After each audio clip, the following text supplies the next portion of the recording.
Hi, I'm Sug. And I'm Dan. This is the Demystified Zone. A conversation about North Korea, who is watching my every move.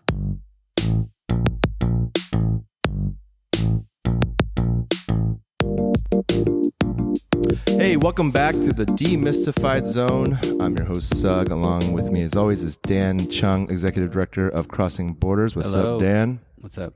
All right, today we got a special episode. This is the first time we brought in company into our lonely booth here. Welcome, Mr. Tony Kang, everyone.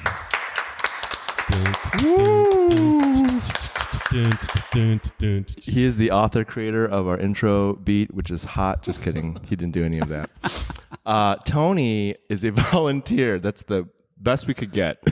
Is one of our volunteers to come in from Crossing Borders. No, but Tony's a really big deal in the Chicagoland area. He just knows everyone. He knows everyone. If they're Korean, he knows them for sure. For sure. Raise your hand out there if you know Tony. All the hands went up. Yep. Okay. Everyone So that's why we brought Tony, because he's got a lot of connections. Hopefully, those connections leads to some sponsorship here, and we go to the moon here with our viewership and downloads, right? Yeah. Tony, tell us a little bit about yourself, man. So I was born on a cold April morning at the Ravenswood Hospital. All right, fast forward like 20 years. Let's go 20 years in. I grew up in Glenview, like many other Koreans. That's part of the reason why I may know a lot of Koreans. It has nothing to do with me, but my environment. And, one insight I do want to provide is I think I'm the missing link between you guys. This is why. Dan and I have the same birthday. Yeah. Okay. And Suggy and I were born in the same year. Oh. Ooh. Really? Oh. It's the same year. Did you think about that like a long time? Not a long time. Wait, you're 82, right? 82? I'm 82, yeah. Yeah. Wait, when were you guys born? When's your birthday? April 2nd. April 2nd. Oh, yeah. get out of here. So you're exactly, was it 2 years, 3 years apart? How many was the age difference? Okay, never mind. I'm not going to stop there. Hey, I thought, that's just a testament to your youthful looks, Dan. I probably look the oldest here. All right. Well, we welcome Tony. I know Tony back in the college days. It was kind of weird. We actually never crossed paths, but we always crossed paths. Is one of those people where I just run into this guy. Yeah, probably because he's Mr. Korea in Chicagoland. Yeah, he's That's why. This is Korea. how he's a local legend. I just remember him as the champion of the Fast and Furious foot races that would happen in Chinatown. Do you remember those? No. Okay, it's probably because you were in another time at that. I do. But again, Mr. Tony Kang going to join us today. We've got an interesting subject to talk about, so we're going to dive right in. But before we do that, you've got to establish a little bit. Tony, what do you know about North Korea? Obviously you volunteered with Crossing Borders. Tell us a little bit how much expertise do you have? And all of us are really low, so no pressure here. So I would say mine is very low as well. And okay. Anything and everything I do know is probably through my involvement with Crossing Borders and just my friendship with Dan. Yeah. Perfect. It will come up. But yeah, not a lot. Perfect. We don't get experts here, so we don't want any no experts in North Korea. I know every once in a while I get asked north or south, but you know the answer to that though, right? I do. Okay, that's the bare minimum. Well, actually, you never know. And if you go up 23andMe enough levels, I may have some. Oh, now you're getting deep. North in me. Now you're getting deep. I think we all have north in us in some degree, right? There's no genetic difference between guys. We're not scientific like that, Dan. We don't know science like that. Okay, we just know how we feel. Okay. All right. So I'm gonna start off with. Usually I ask Dan a question, but this time I'm gonna start off with a story, my own story. Okay. It's way back in the suburbs of Chicago. It's a young Korean American boy. I went to my friend's house, who was also Korean. We lived in a very predominantly white neighborhood.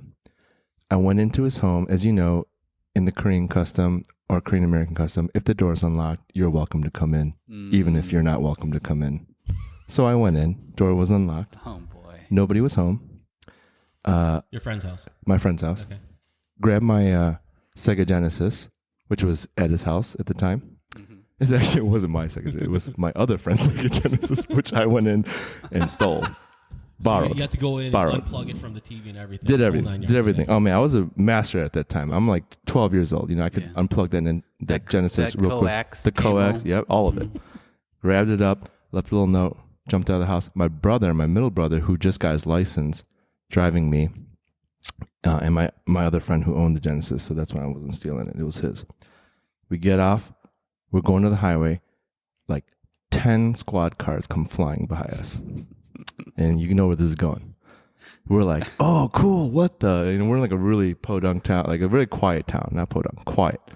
And we're like, oh, cool. So we like drive. The cops all turn around. They corner us. Get out of the cars. They're like, guns behind their doors.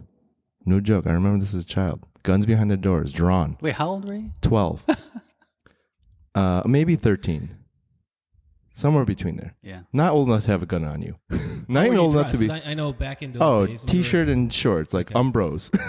Oh. You remember Umbros? So like you weren't like Tommy Hill figured out. Like, no. Okay. It was like a white suburb. I didn't know what hip hop was. All right. So, and then the whole time I was freaking out because I didn't put it together. It was this whole thing. I just went to my friend's house because, that's normal for us. I had one of those airsoft BB guns in my backpack. Oh my Remember gosh. those? Yeah.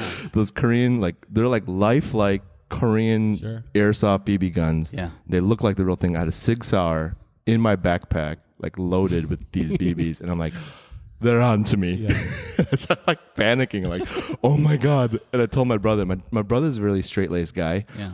And he was so angry at me. He was like, what did you do? Immediately he just looked at me. He's like, what did you do? But it turns out the neighbors called on me. But then I got let go because I didn't really do anything wrong. Oh, wow. That's my story for today. And the reason I said that is because that is the closest thing I have to a heist in my life. Something that I lifted, I boosted, like was planned out. It was very ignorant. I didn't even know I did it, but I did it, and someone caught me. So did you tell your friend, hey, even though you're not home, or did your friend say, I'm not going to be home, but you're welcome to come in, or... How no, was this planned? We didn't have cell phones, first of all. Okay. It was all landlines. I called ahead, but oftentimes people didn't pick up the phone. Sure. And they only lived like a half mile away from me. I used to ride my bike to his house all the time. So I just went there. I'm like, I'm just going to go. Yeah. And we were heading actually to the city. So we wanted to bring our Genesis with us because we're going to be bored. So like, let's grab the Genesis. So I went over there. I'm like, he's not home. So, no notice. I just called. No one picked up. I figured, he might be home. Right. Even if he's not, I'm coming and get it anyway because I want it. Yeah, man. I've never. Have you guys ever actually stolen anything? Like the worst I've done like a Snickers bar. Yeah, little things like that. Tone, you've Not stolen. really. Yeah, so right. Not really. You've stolen But a lot of stuff. the only thing that I've kind of gotten close to stealing is I remember one time at it was like a TJ Maxx or something. There was like a $19 wallet and an $8 wallet, and I switched the price tags. So I paid $8. That's a heist. See, there's a difference between just like petty theft and a heist. That was a planned, a con, if anything. It wasn't planned. It was like I must be con at heart because it wasn't planned. I just walked in. I'm like, I could afford this one, but I want that one. Okay. Wow. And last week he did the deed, and he's coming to tell him about it today. I know. What'd you do? With what? No. He did that last week. I'm joking that it wasn't. This was 25 years ago. No, this is the wallet you went last week, right? It was on the way here. All right. So open up. We're going to talk about this crazy story in North Korea. Okay. I'm calling this the heroine heist because it wasn't really a heist. I guess it was more of a smuggle job, but that's still a heist. Is it? Do you have to be stealing something for it to be a heist? I don't know. Heist? Yeah, I have. It just sounds nicer. What's heroine. the definition of heist? Yeah, Mike, look up heist. We might have to change the title of this thing, but whatever. They just wanted the alliteration. Heroine heist. All right, so there's this journalist, and Mike, if you pull up that first link, Mike, there'll be it's a robbery. Okay, so this doesn't actually qualify, but I don't care. In 2000, I want to say 2009. Did I put the date here? Early 2000s, let's say there. There was a report that came out, a journalistic article from Australia, and it was about this smuggling of heroin from North Korea, attempted smuggling of heroin from North Korea to Australia, and it was just bonkers. Okay. Yeah. If y'all want to look it up, Google Vice, heroin, North Korea, Australia. You hit those keywords, it's going to come up all over your page. Okay. Yeah. The title is called "Did North Korea Smuggle $100 million of heroin overseas?" I don't know why they always title questions with, or tell me about that. Why do journalists do that? The answer is always yes, man. They want you to click. Okay. A question is more enticing, like, Did they do it? Isn't it more enticing if it's like $100 million smuggled into Australia from North Korea? Yes, they did it. Yeah, they did it. No, man. The mystery. They want the mystery. All right. So anyway, so you can check that out. But then there's a podcast series called "The Last Voyage of the Pongsu," which is the name of the cargo ship that the North Koreans used to smuggle this stuff. Super interesting. You guys should check it out. Yeah. It's a really detailed version of the story. The story is actually not that like in depth. It's pretty straightforward because they get caught so quickly. Like there's no like, there's no like Ocean's 11 where there's like half the movie is them preparing and like, building up this heist. How many episodes is it? How long is this podcast? Each episode is like between 30 to 50 minutes, something like that. And I think there's like 8 to 10. And then there's like a follow-up one they do too. Because this spans actually 20 years. 20 years, man. So the guy finally gets out, and we'll talk about this more in detail, gets out. I got out in like 2016 or 2019, somewhere around there. And it happened in like 2002 or 2003. Yeah. Should we give like an overview of what this was? Great segue, Dan. Yeah. Lead us and tell us what this was all about, because this was big news back then. Yeah, 2003 in Australia, the Coast Guard, or the equivalent to the Coast Guard in Australia, found a ship that was parked too close to the waters, and they didn't know what it was. And eventually figured out that it was a North Korean vessel, and it was smuggling heroin into the country. There were 30, 50? Yeah. There were about 30 crewmen. 30 crewmen on board, and one person died. And it was one of the biggest heroin smuggling attempts that was thwarted in Australia ever. Yeah, and to give some more color to that, great synopsis you just gave. It was these guys tried to come in on like the southern part of Australia. So I don't know if you guys know, Melbourne is more on the southern, and then Sydney is on the eastern side. Mm-hmm. And these drugs were meant to be sold in the Sydney, but they came in through Melbourne, but they just basically didn't understand how crazy the waves get around the coast of Australia. And they loaded a little rubber dinghy with a motor filled with over 165 pounds of heroin on there. Yeah.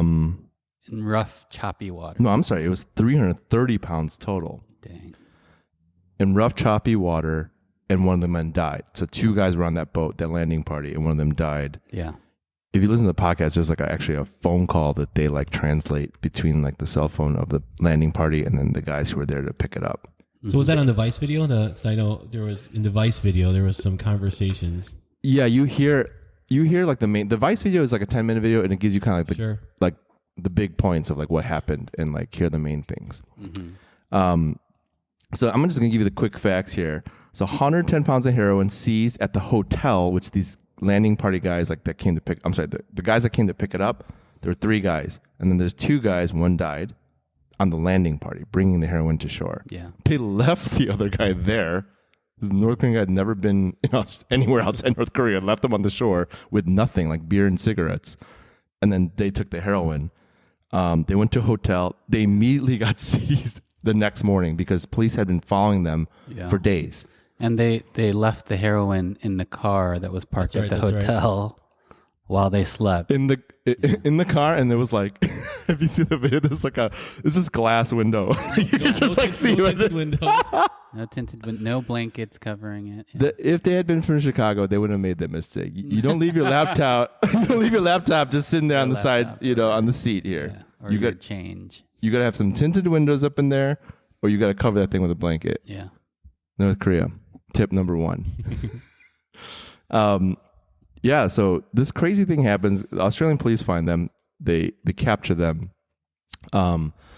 But then what's interesting is like the prisoners, there's 2 guys that go into prison for this. Everyone else kind of like gets sent back to North Korea.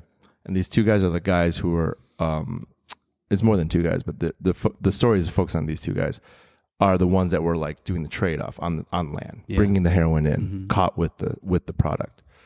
And it's interesting. They like thrived in the prison system. Yes. Like they grew super healthy. Like the guy came with like rubber bands around his waist for like holding his pants up. And then by the time they saw him again, he was like pretty much jacked and healthy and thriving, playing soccer every day. The other guy was like cooking and gardening, living their like best life, which I always thought was interesting. In prison. Yes. Which, Dan, tell me why that is. Well, conditions in North Korea. I mean, okay, think about like who are they getting to? I'm just personally wondering if these guys were elite. Did North Korea need to like truly send like their special forces on this job, or was it like these struggling people? Either way, let's say I'm assuming that they had to have some kind of capability and some kind of history of loyalty to the regime, right? So let's say they're in the military. If that is the condition of their military or elite, and they're thriving, they make this huge life turnaround in an Australian prison, that will tell you the condition of the North Korean people. They probably weren't, the conditions on the ship probably weren't great. They probably didn't have enough food there. And yeah, they probably did really, really well in these Australian prisons where they at least ate and probably had some education. And yeah, it's crazy. It kind of reminds me of even like Squid Games, like kind of spoiler alert, like when they get out of the game and then some people, they kind of go back and it's kind of like, why the heck would you want to go back in there? It's kind of like, well, because in there is at least better than out here. And I think it kind of reminds me of that in Australian prison is better than real life in North Korea. Because I see what you did there. I was about to be like, wait, so are we in the Squid Game right now and we want to get out? And your soundtracks, wow. We had this conversation about musicality. Now you're just trying to prove yourself to us, huh? I'm gonna slip it in anytime I can. All right, so actually there's something interesting about it. So if you listen to the podcast, there's this key guy. Long story short, I don't want to like go into the whole thing. We don't have time. But one of the a couple of these North Koreans, like, so when Australia got them, they just denied they were North Korean the entire time, which is hilarious because the entire ship had pictures of Kim Jong-il like in every cabin. Sure. Yeah. Kim Jong-il and Kim Il-sung. Kim Il-sung, yeah. But say Kim Jong-un. But like they were like in every cabin. Yeah. They were speaking like this half-broken Chinese, but then basically they were caught speaking Korean to each other. But they kept denying that they're Korean. They had Malaysian passports, though. They had Chinese passports. So the Australian government couldn't try these 2 guys because they couldn't identify who they were. So they put them in jail. Yeah. Everyone got... And then obviously North Korea like denied it. And they're like, no, these guys aren't North Korean. Mm-hmm. We didn't do anything. 16 years later... Yeah. Because there was a cellmate of this guy, Chris, I want to get his name right. Chris Kosh, who was basically a white collar criminal, was put in jail with these guys, got to know them really well, like they befriended each other. And then he basically was the insider that was kind of like, oh, these guys are Korean, you know, and then the Aussie courts were able to try them as Koreans now because they have like a, I guess, testimony. Mm-hmm. North Korea comes back 16 years later. They go, oh yeah, they're Korean. We did that. Like, send them back. Quick question. So I know in Korea you have what's equivalent to like a social security number. Mm-hmm. Like in South Korea, I think it's 주민등록번호. Okay. Ooh. So does fancy Korean? Oh, we don't do that here. What are you doing? Does North Korea have something like that, like a specific identifier, or is it literally like how do they know you are who you're saying you are, or how do you I have no idea. Okay. Well, in this case, it was that's our ship. We were lying. That's our ship. But then it's also like, we knew that was your ship. But they claimed them, made passports like super quick, like North Korean passports, got them out of there. But what was interesting, I thought this was interesting, and based on our conversation. So the guy, Chris, was like really sad. And he said whenever he was with them, before this all happened, the two men always seemed to be paranoid. Like someone like was watching them or listening to them. And he wasn't sure why. Like he didn't understand why. And later on, it was kind of like, what I've talked about, like this fear of like Big Brother always around, like some spy spying on you, spying on that spy. Everyone's being spied on. Right.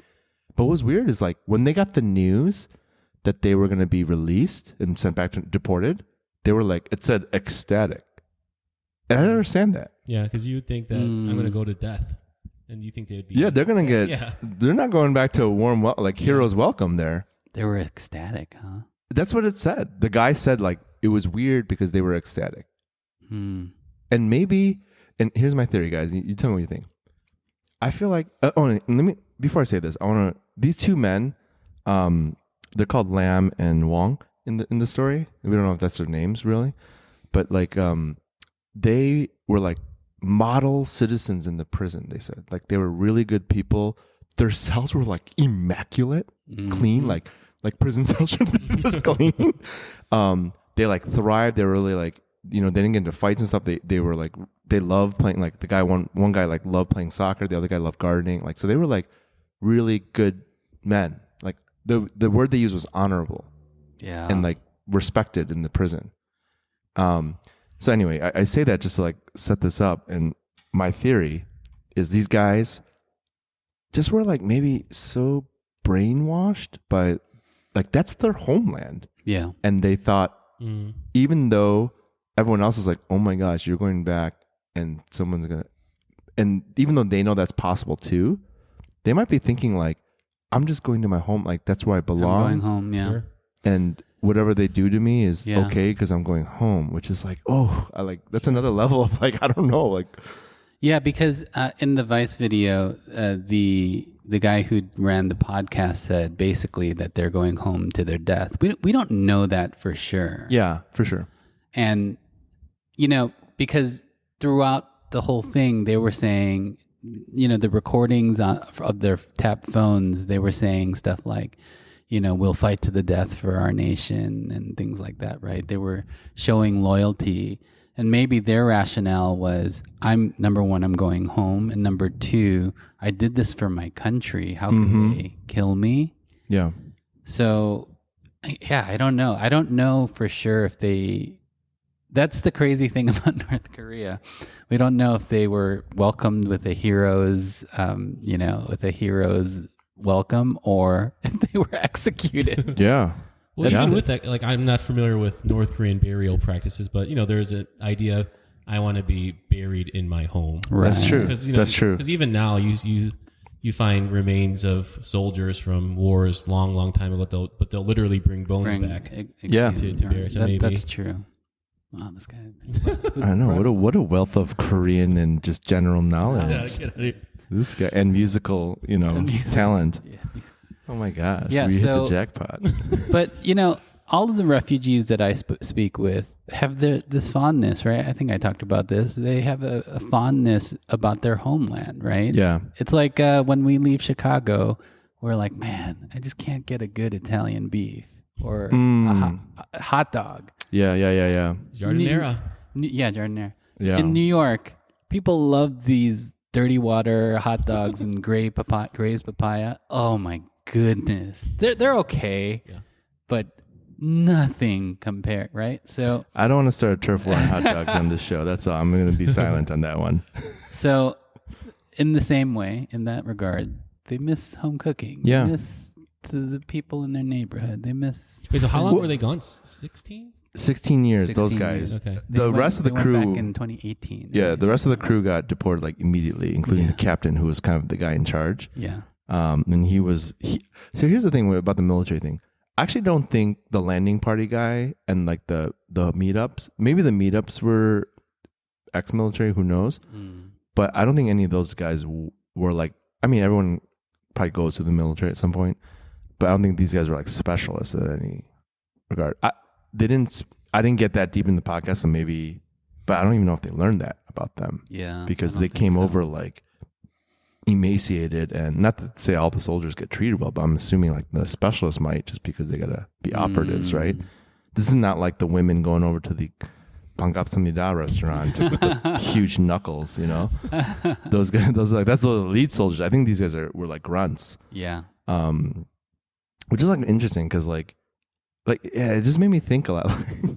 Or do you think maybe it was like Japanese kamikaze missions, like they're going like you're going to crash and burn, and you're pretty much like an airplane missile. Do you think North Korea maybe sent them knowing that they were going to get caught, knowing like so they sent the scrubs, like it was kind of like their sacrificial. Well, North Korea, yeah, for sure. I don't know if these guys felt that way. You know, the kamikaze bombers know they're going to bomb themselves, but like I don't know if these guys felt that way. I think they thought they were going to come back. Yeah. From what I gathered. Sure. It was such a terrible plan. Yeah, such a terrible plan that they concocted too. It had so many holes in it. These guys clearly, like they, from the video, they were at casinos, and immediately people picked up on the fact that they were acting strange. Yeah. Right? Yeah. And immediately they were followed. I mean, these guys were not professionals, and it didn't seem like they were really trained in this. It just seemed like North Korea said, hey, we need to take X amount of pounds of heroin into Australia. Yeah. Just figure it out. Yeah. Go south. Yeah.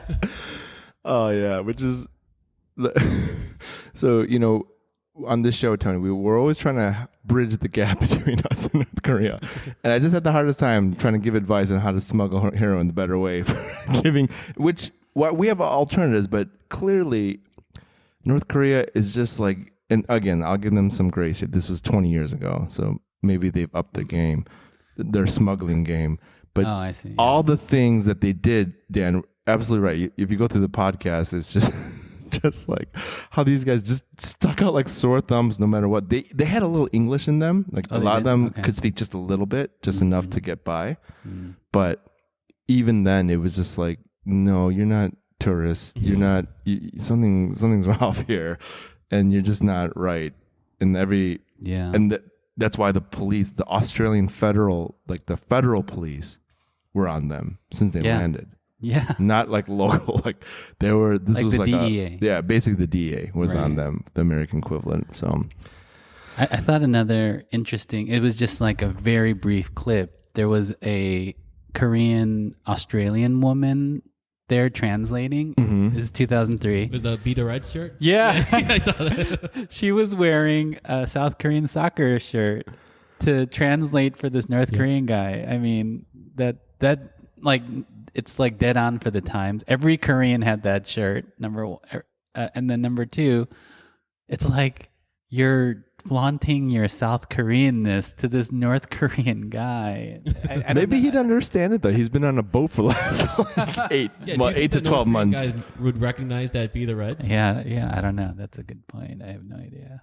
I have no idea. But Mike, pull up that image. I would just want to drop this like little fact. Go up a little bit. There's a link there for that brand sticker. So I just thought this was interesting. So this is how the heroin was branded. Okay, this double UO Globe brand, which is, I looked this up. This is actually a well-known. It's called the Golden Triangle of like heroin trade with Laos and a bunch of other East Asian island countries. And it's well known. This is like a syndicate. North Korea is just like, not only do they steal Nike and all that, they steal heroin brands too, because this is a well-known brand. Oh, so they're counterfeiting. They were counterfeiting the heroin brand. Oh my God. Isn't that that's crazy? an actual heroin. That's brand? an actual heroin brand, which is why interesting. a lot of other international authorities got involved in this case because they were like, oh my God, is this a Golden Triangle syndicate like move? Yeah. But then it was just North Korea taking this brand and like rebranding it as their own. That's so funny. But this is supposed to be known. I don't know anything about heroin, but from what I read, this is like one of the purest heroin forms you can get in Asia, and it comes from China, Laos. It's all over, but it's known as like the Golden Triangle. It's just like a syndicate. Well, do you think maybe they did this to deflect? It's kind of like, hey, if we get caught, we'll just blame it on. No, I think this is so they could get market value. Yeah. They were genuinely trying to sell their stuff as the real stuff. Yeah, so Maybe? I'm speculating that they copied it just because North Korea is so closed, even to the black markets they're closed, that they copied it. I don't think this was like, because they would have to split profits then with the Golden Triangle, you know what I mean? If they're like using their brand. So they're never going to do that. They just stole it. Yeah. And per one of our other podcasts, they're the best counterfeiters of American money. One, I counterfeit this this logo. Yeah, this is nothing. The dude with the red marker. It was valued at $100 million. You saw that $100 million of heroin. That's crazy. Over 300 pounds of heroin, pure heroin. Yeah. You know, and it's insane. Like, and it's just, I just thought this was funny that they just ripped off. Yeah, but they'll rip off anything. Right, but again, I mentioned this before. North Korea is scrambling for hard cash for their nuclear program. This is under Kim Jong-il. So they're going full force, full throttle into this because of the sanctions that the world has put on and around them. So they need cash for their nuclear program, and this is how they wanted to fund it. And some people while their people starve. Yeah. And actually, I'm glad you brought that up because this was an interesting point. Through the bunch of articles I read, like people were speculating, like, why would North Korea make this huge risk? Like, this is a huge risk. Like, this is not like a small amount of heroin. This is a massive amount, meaning like they were going for like a infusion of money. And they think, or they're speculating, because at the time, Kim Jong-il, right? Yeah, was sick. He wasn't like, there were like reports that his health wasn't feeling. So they were trying to like do this so that there was more money coming in and preparing the way for a pass. He didn't go away until like another 10 years, but like it was just like this thought of like, we need to infuse some money in here, just in case. Like we need to get their Hail Mary, like go big or go home. Like it kind of is like this is like their stimulus. Their stimulus package, basically.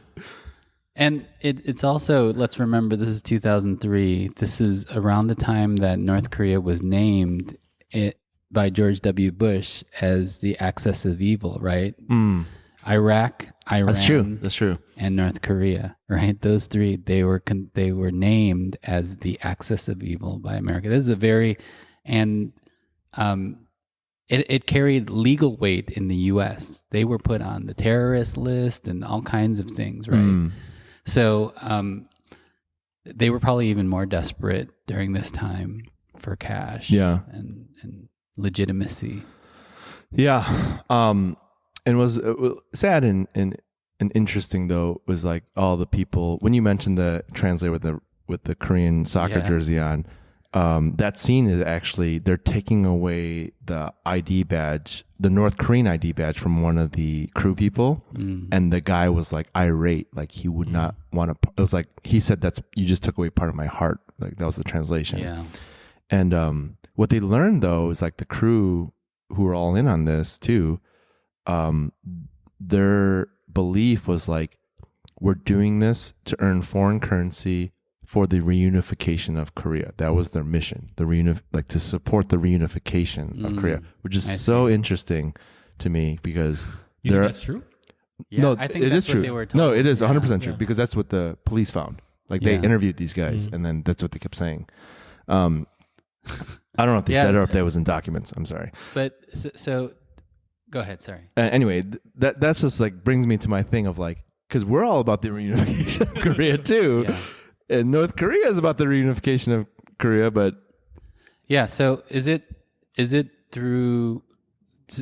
Did the government? I wonder if the government said, "Yeah, it's for the reunification of Korea," because when we get nukes, like they're not going to stop us from invading and whatever, right? Like that's how North Korea wants to reunify. It's through force. Yeah. Through power. Yeah. It's frightening. It's pretty scary. It is. And I mean, it's kind of nice that like we're kind of on the same page. Everyone wants reunification. We're not everyone. Kind of on the same page. We're just reading different books. Which brings me to, again, I mentioned this a little earlier. Like, I don't know if I have good advice for them on this one. You know, I always like to, we always like to share a little bit. My main advice is don't do that. Don't smuggle drugs, a boatload of drugs into other countries, North Korea. Please don't do that. Good idea. But they're probably not going to, we need to ease them into something a little more useful. So, Tony, being our guest of honor, we need your help today to think of practical things. Yeah. What can North Korea do to, whether it be, maybe like these guys, don't focus your energy on heroin. Maybe what are some ideas, guys? Let's get the ball rolling here. We need to come up with some solid things to send to the North Korean embassy here. I mean, if they're making heroin, that's an opioid. How about like just a step down from that? Just make an opioid like OxyContin. You go. Yeah. At least there's like medical use for that. Yeah. Just not in the big pharma kind of way where you're creating dependency and epidemic. Right. You know what I'm saying? It's just a step down, and There you go. Yeah. Yeah. How about that? That's true. It is the same drug, right? I think it's an opioid, so it comes from the same thing. Yeah. Morphine, right? I think morphine's made from that too. Same family. Okay. Yeah. I love it. That's a great idea. Don't do it for recreational use. Yeah. Do it for medical use. And then ship it out legally. Not on these ghost ships. Yeah. Tony, you got anything? I don't know. It's okay. Think about it. Yeah. I got one. Okay. That's a great one. All right. So this is what I'm thinking. You got these. One of the big things of the story was like this ship was like super old, and everyone in Australia and the coastlines were like, "What is this ship?" Like, it just looked like ancient, and it was huge too. That was the other thing. It was like ginormous. This is like a freight liner. Mm-hmm. All right, hear me out. We do an NK cruise experience. You guys got these huge ships. Yeah. 30 people. Let's get 100. Let's get a staff. Whole thing on there. And you know what? You can.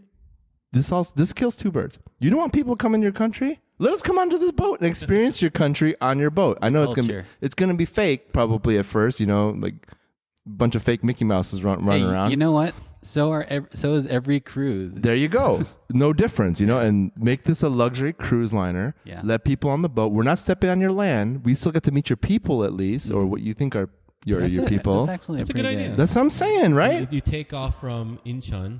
You kind of go up. No one knows where that is. Where is that? That's where that's the South Korean airport is. Got it. Yes. Yeah, on the You west coast. go up the coast and then you do an excursion of Pyongyang. You know what? And we A food tour? kind of like the Warner Brothers tours. You guys launch some missiles at the boat, just like as a show. Like missiles, and you can do a missile demonstration for us off the boat. How cool would that be? That would be like the best fireworks show ever. You see ICBM get launched. And you might have the threat of it landing in the water near you, but maybe not.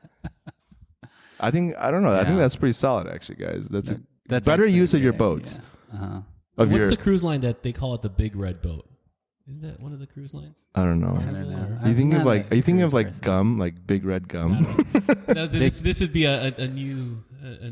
A new Carnival cruise line. I'm telling you, I think this would sell. What a great experience. A unique experience. Yeah. No, nothing in the world is like that.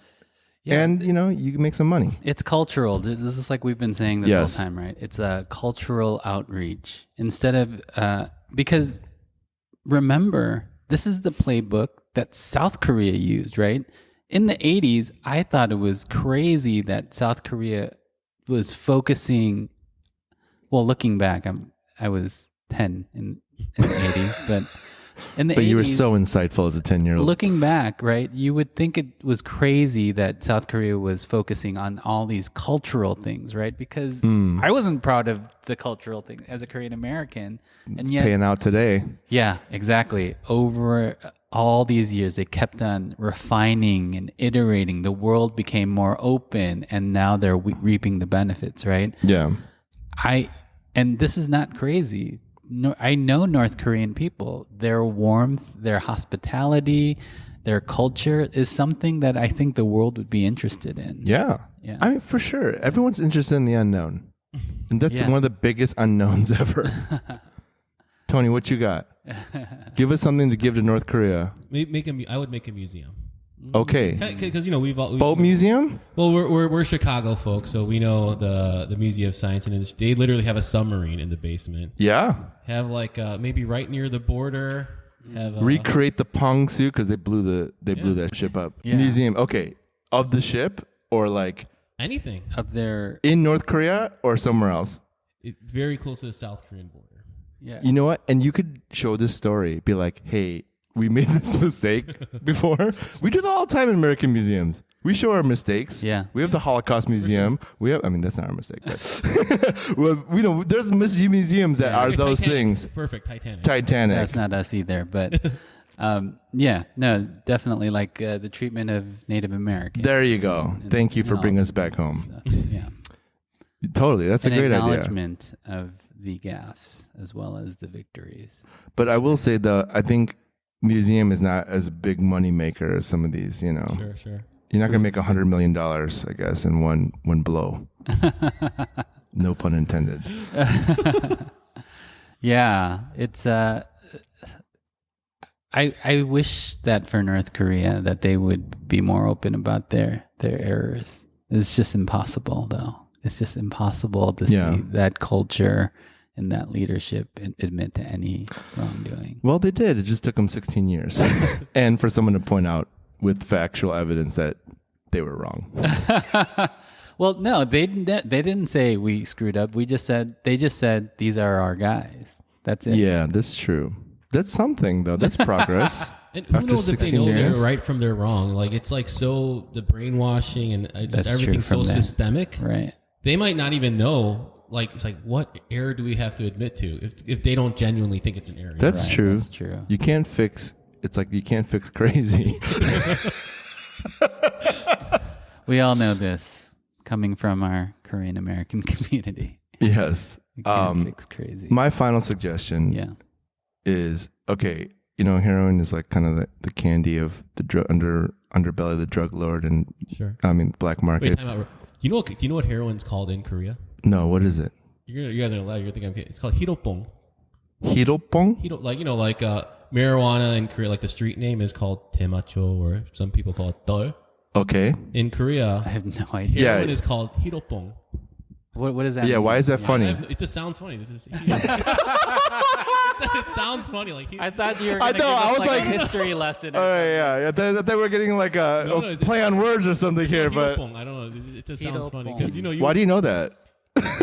Well, if you really want to know, so there was this Korean actress I really liked before, and she got caught, in the Korean news, like, so and so got caught for hiropong. I'm like, what the heck is hiropong? And I remember I learned back then because really? Drugs are a big deal in Korea. Like, You it's don't just not bring. bad. Are they a big deal? I didn't know Oh that. my gosh! Like, you do not want yeah. to mess with.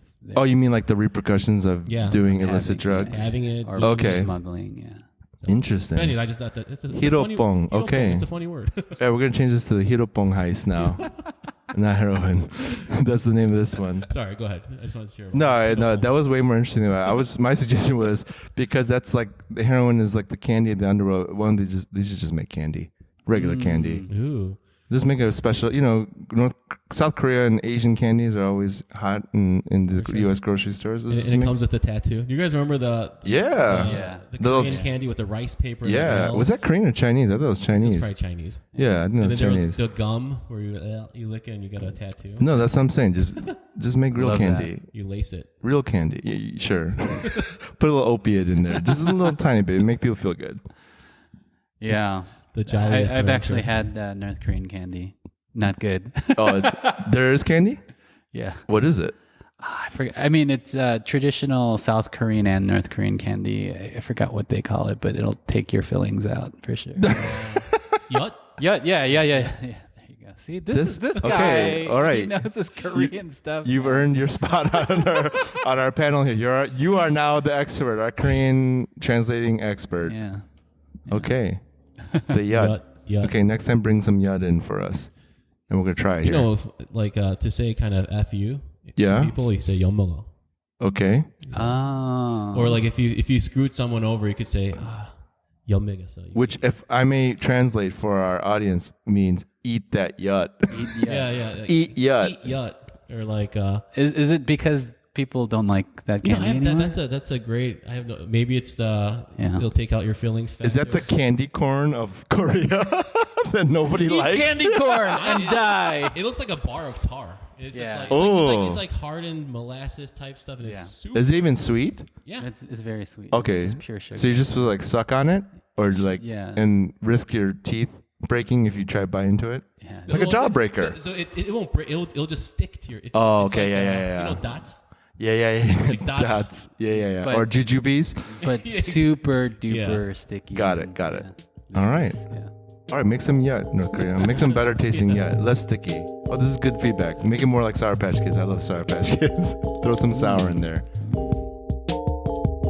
Hey, listeners. Thanks for joining us. Dan and I talk a lot, so we want to hear from you. Maybe you have a question about North Korea or a specific topic, or Dan's secret ambition to become a professional cyclist for Team DPRK. Whatever it is, let us know. Send an email to dmz@crossingbordersnk.org. That's dmz@crossingbordersnk.org.